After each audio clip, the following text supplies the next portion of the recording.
नमस्कार, आपण पाहतात चांगलं न्यूज। बातमी आहे माऊलींच्या पालखी सोहळ्याची।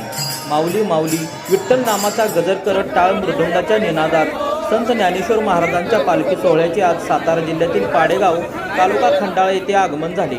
पालकमंत्री शंभूराज देसाई यांनी या पालखी सोहळ्याचे स्वागत केले। यावेळी खासदार धैर्यशील मोहिते पाटील, माजी खासदार रणजितसिंह नाईक निंबाळकर, आमदार मकरंद पाटील, आमदार दीपक चव्हाण, आमदार संजय जगताप, पुण्याचे विभागीय आयुक्त चंद्रकांत कुलकुंडवार, पुण्याचे जिल्हाधिकारी सुहास दिवसे, साताऱ्याचे जिल्हाधिकारी जितेंद्र डोडी, मुख्य कार्यकारी अधिकारी याशनी नागराजन, पुण्याचे पोलीस अधिकारी पंकज देशमुख, साताऱ्याचे पोलीस अधीक्षक समीर शेख, वाईचे प्रांताधिकारी राजेंद्र जाधव, खंडाळ्याचे तहसीलदार अजित पाटील, जिल्हा आपत्ती व्यवस्थापन अधिकारी देविदास ताम्हाणे, पालखी सोहळा विश्वस्त ॲडव्होकेट राजेंद्र उमाप, योगी निरंजन नाथ यांच्यासह सातारा व पुणे जिल्हा प्रशासनातील अधिकारी यावेळी उपस्थित होते।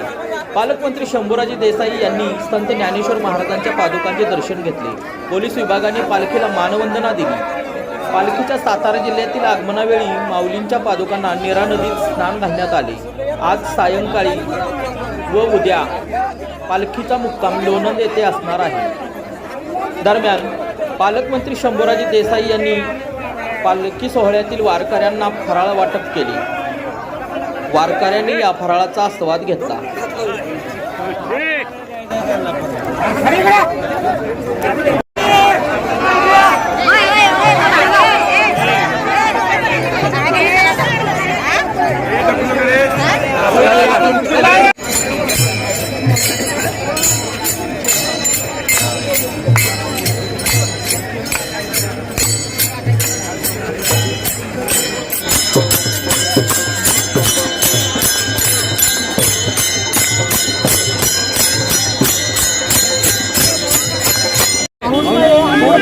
चला चला चला बघा ना चला चला